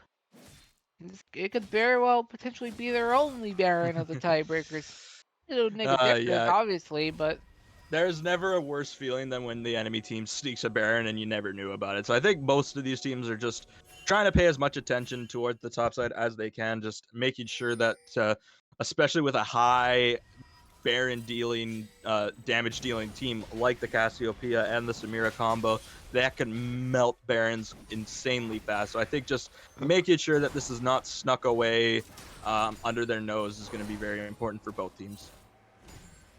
Yeah, we've seen some question mark pings towards Dragon. Guac is all grouping up towards the Dragon. We did see some chat messages from Guac saying the Baron and the Dragon timers, and at that moment Dragon had a minute, but now Dragon is at 25 seconds. You have to start grouping up for it. Maybe you pick a mid fight. Maybe you win that fight.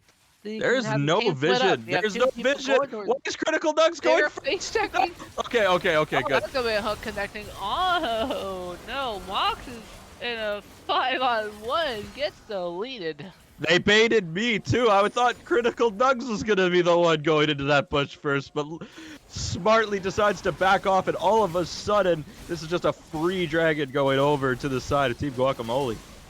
It's very unfortunate when your jungler was one that was caught. I mean, maybe if the Nautilus was caught, it wouldn't have made that big of a deal, but since jungler was caught, you had to get that Dragon up. Oh no, Hayden Dunn! No! Oh no! Darius is deleted. Very unfortunate from Samira. Samira has the ult, gets a double kill, make it a triple, make it potentially a quadra. No! Samira. Orianna gets a kill on Samira thanks to the turret getting an assist. Wards save lives, people! You cannot be face checking into the brush when you do not have vision of anyone on the map. Hayden Duh will get punished for that, and that is going to be very, very rough for the side of Team Guacamole. So much gold in the pocket of Tay right now. Not only that, top tier 2 also fell, so just when you thought Hayden couldn't get away from being punished, no, they get punished anyway by a turret falling, so... Yeah, that is very, very well played by the side of Night Shift Pandas. If you cannot get the objective, as we figured they couldn't after their jungler died, you have to try and find advantages on other sides of the map. And here they do it. They lie in wait for the enemy team to face check into their own jungle, and they make them pay for it. So well played to them. Looks like Baron is up and right for the taking. Here comes Trundle towards the Garen. Bear pings on the Baron from Guak. Guak saying, "Hey, we should get this." Trundle is here, stepping up. Is not aware that they are potentially walking into a 3-on-1. That is going to be the Trundle E connecting onto Blitzcrank. Blitzcrank has to use the W to get away from that. There's a danger ping coming out onto the Trundle. They know where the Trundle is. It's going to be 2v1. Nautilus finds a ward near the Baron. Skull Crab goes over to Night Shift Pandas. They are ready to fight over this thing. And yes, once again, the top laners on Oh bot no, side. Sedge! I managed to get away from that one. But even then, look what else they can't get away from. But Darius Baron. is coming up. There's a blue trinket placed near Baron. Blue trinket will get killed. With no vision on Baron Nashor for either team. Darius is going for the Oh, that's flank. a WQ. Oh! Gixxon gets away from that easily. Darius was waiting in the Raptor pit. If he had just waited there, Keysings would have just flashed directly into him, and that would have likely meant a free Baron for the side of Team Guacamole. But instead, they just opt to play the Baron dance right now, as both teams are just kind of tiptoeing around this objective. Darius has gone back bot lane. Oh, it's gonna be an E coming out from the Garen. Hayden and Garen. Oh, that's gonna be another flash coming out. Meantime, both these two teams are grouping up towards Baron. They're all very scared of it. There is a trinket ward, but Night Shift Pandas are not aware that it exists. Night Shift Pandas are actually starting this Baron. Guac are reacting. It's gonna be 4 versus 2 in Baron, and now Baron is gonna get reset. Like I said, you do not want the enemy team sneaking the objective. That ward coming in clutch, because they had that ward in there, but Samira was still showing mid, and if there is no ward, you wouldn't suspect them to be doing that Baron. So the ward coming in clutch, very much there, and the objective is not snuck away.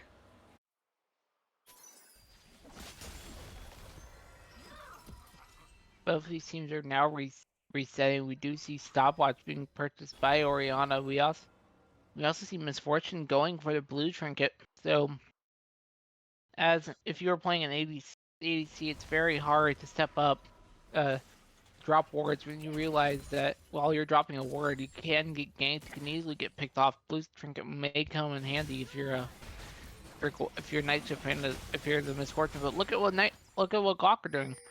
They have 3 blue trinkets. They want to play for long-range vision.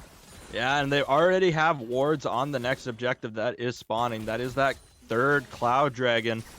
So they already have the vision control of this river. So it'll be very difficult for Night Shift Pandas to walk into this river with just no vision on it whatsoever. But here we go. Never mind. The wind wall. The Blitzcrank Q gets deleted, but it's Samira W. So that's fair. Guac have prime value over mid at the moment. But they've started up the Baron. I don't think they know. I don't think Team Guac know that the Baron has been started. It's already down to half HP. Half HP. They have no vision on it, except for a red trinket in the back, because vision denied. See you later, Baron Nashor. Like I said, you never want it to be snuck away, and indeed it is snuck. You need to maintain that vision in the Baron pit. But now all of a sudden, and he gets caught! The Charm has to burn the flash, has to ult, but Charm still gets deleted on the map. Some insane macro plays coming out from the side of Night Shift Pandas, sneaking away the Baron with just 2 of their members, and then getting the pick and the dragon as well, but Life Suit might be in trouble. Yeah, their team's gonna get the dragon, but they are in a 3 versus 1. Yeah, you're not gonna be making it out of that, I'm afraid. Misfortune claims to shut down onto the Garen. That is gonna be 200 extra gold going the way of Fortune, who's now at the back for being out of mana. again, just using their advantages more effectively here. But here comes Hayden. Duh. Yeah, they're gonna get the bot. They're gonna get the bot tier 2, but it doesn't matter. Unwanted Soul is being chased out of their jungle. Crankle is gonna find out. Here comes the bullet time. It's gonna land on the Charmer thanks to Samira, but they're gonna get. But Trundle's gonna fall to the misfortune, and we're gonna have a double kill on the Hayden, make it a potential triple. No, they're gonna burn the stopwatch. It's gonna be a shutdown by the Oriana and the ace for Guac. The Noxian Guillotine comes in clutch. Hayden, duh, on this Darius is carrying his squad as best as he can. Best 13 SY or 13 Sid also doing work on that Oriana. The bullet time clutch as well. That was just as well as they possibly could have played that fight. And what again seemed like a lost cause, all of a sudden they're knocking on the inhibitor. Yeah, it's 3 turrets in a row and the inhibitor. Beautiful push, but you know what else that means?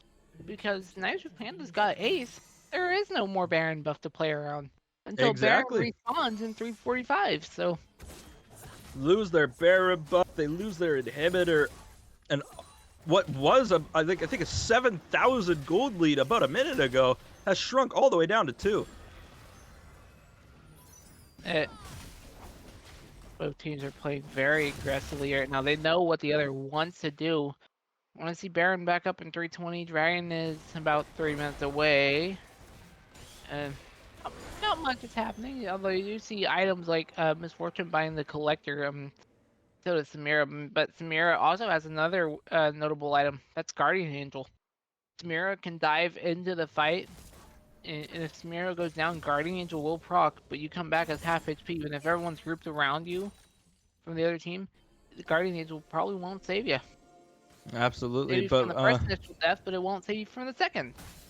We can already see there are 3 Anathemas chains on the side of Team Guacamole. 2 of them are stacked up on Tay right now.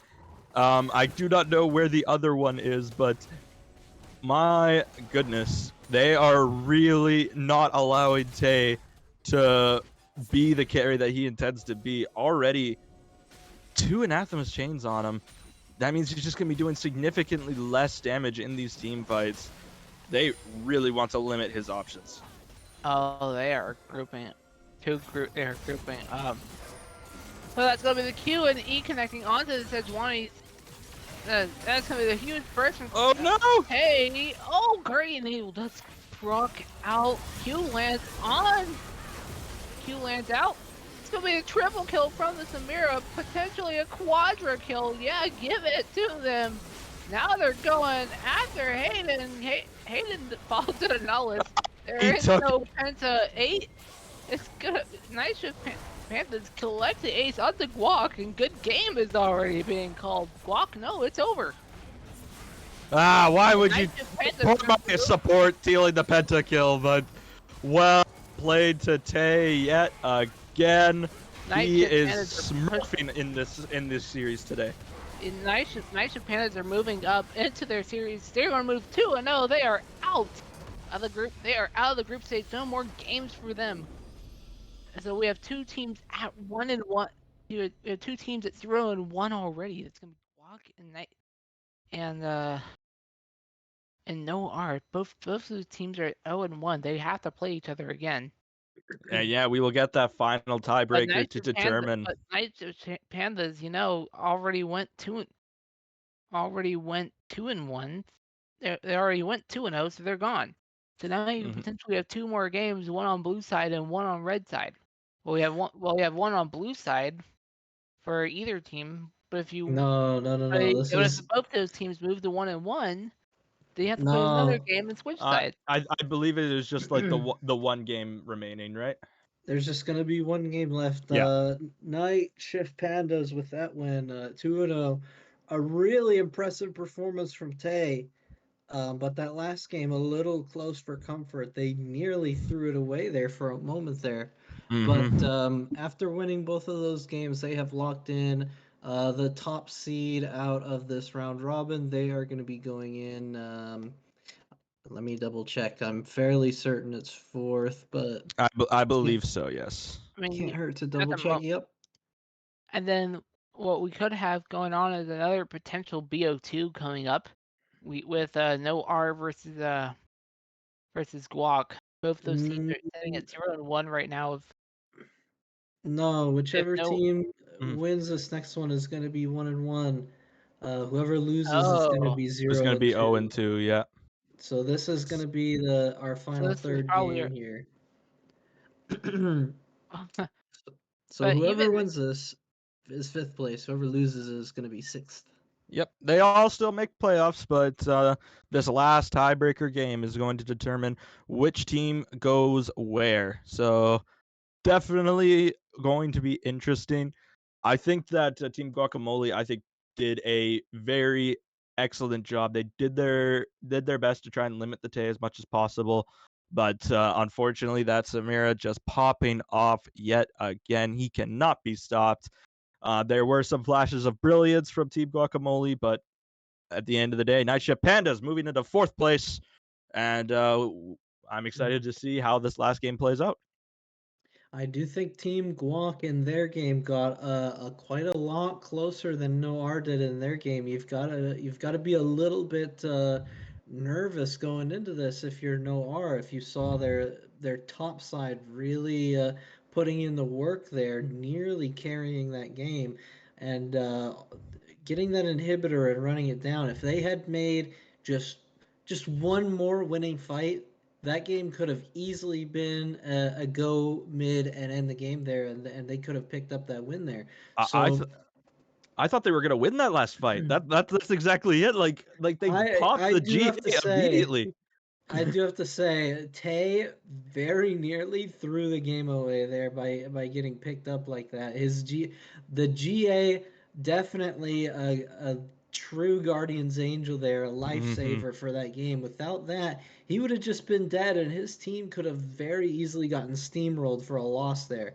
But I don't know. Somehow, after reviving, just managing to kill everyone, I think his passive stayed stacked up during his revival, and that's Hmm. what allowed him to get that huge, impactful ult off, killing multiple members of the enemy team there. yeah, So, and then after the old good game was already called. Yeah. oh yeah, there's no Yeah. stopping after a clean ace like that.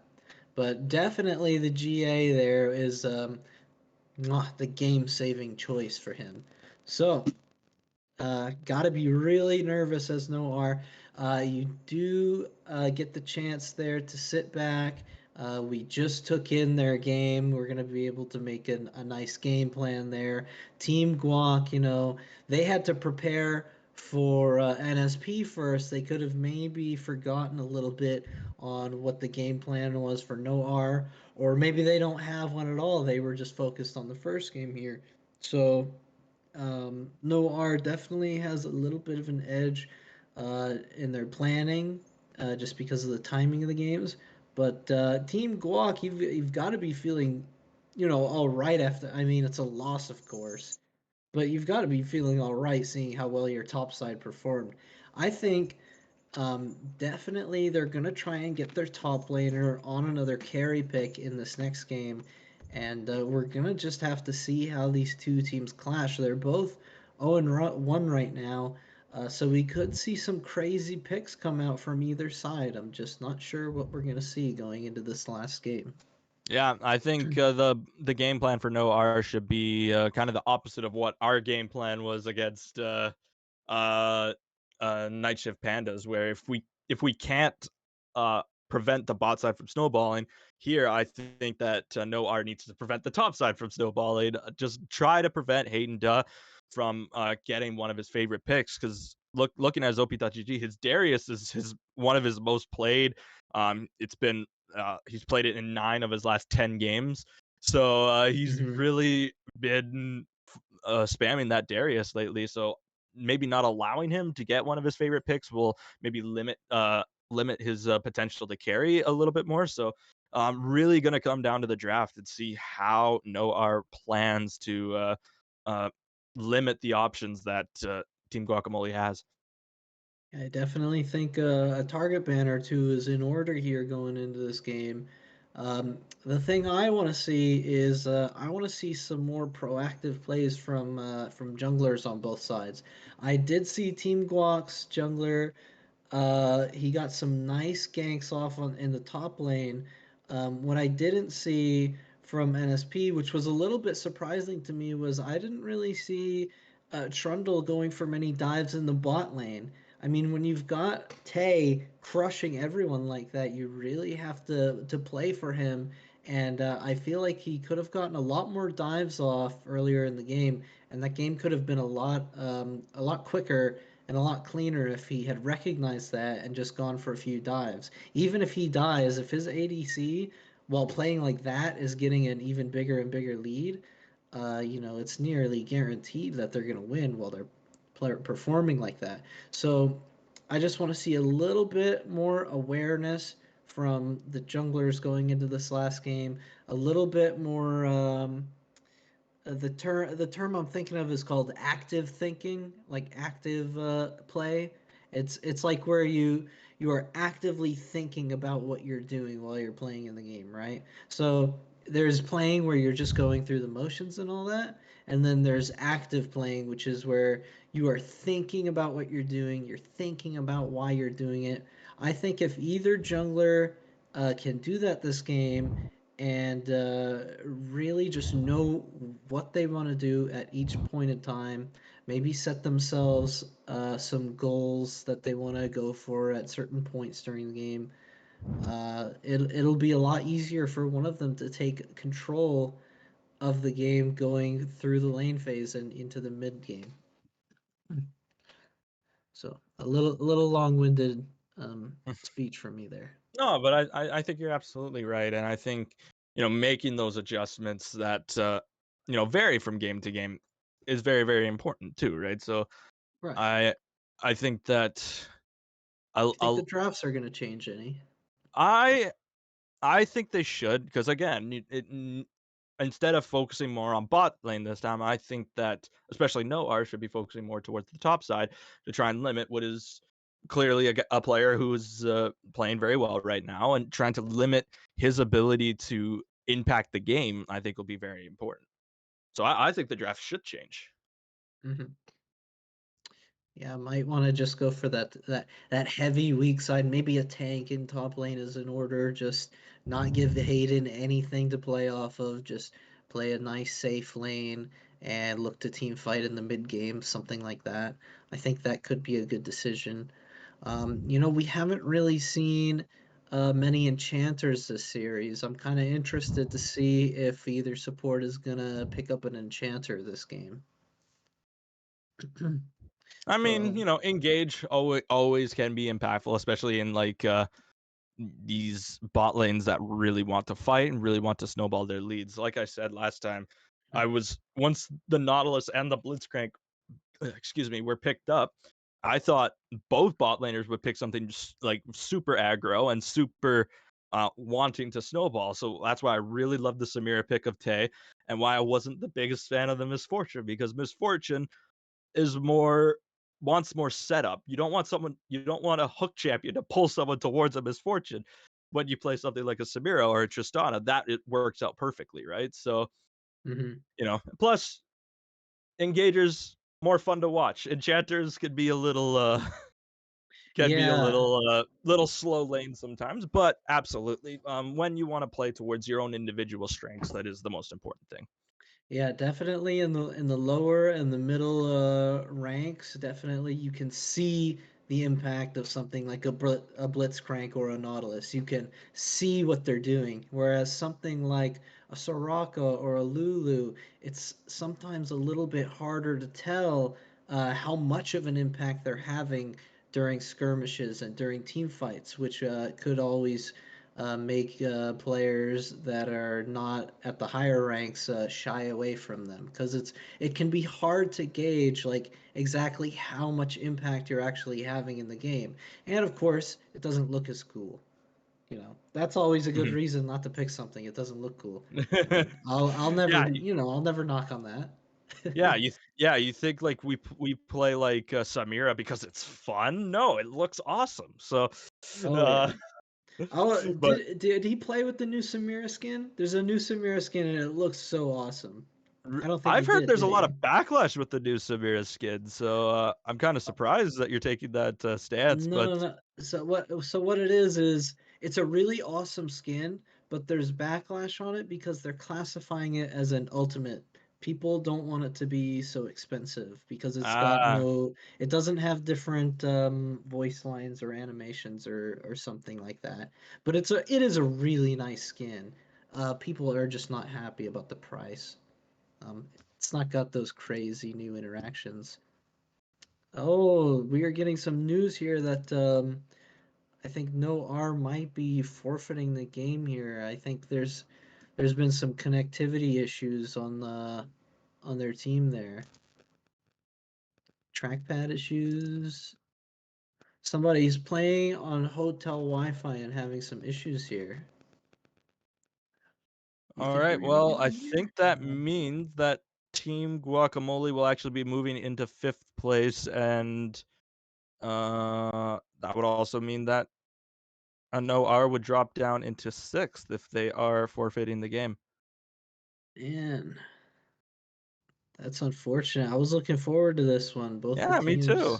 I mean, Both the we teams lost to that incredible ADC, so I was hoping for a bit more of an even back and forth match here, but Yeah, and just responding to some questions in the chat, I think someone was actually playing in a hotel, and just after No R struggled a bit in game 1, I think they just didn't want to go through that again, so I think they just forfeited. it's very unfortunate. We were expecting the. I mean, these are all BO1s, so we get to the third game. Both these teams are ready for their series. I thought, oh, they both lost to the good to Night Japan. That's went 2-0. Maybe we have an even game here. But no, it ends up being a concede. So very unfortunate news that we've received. But other than that, I have to admit this has probably been one of our best broadcasts that we've had, despite only showing 2 games. So Hey, it gets better every time, right? So yeah, and I yeah, do we'll want be to moving. yeah, I do want to say if there ever was a time to forfeit a game, it would be this week, you know. It's not regular season, it's just for seeding.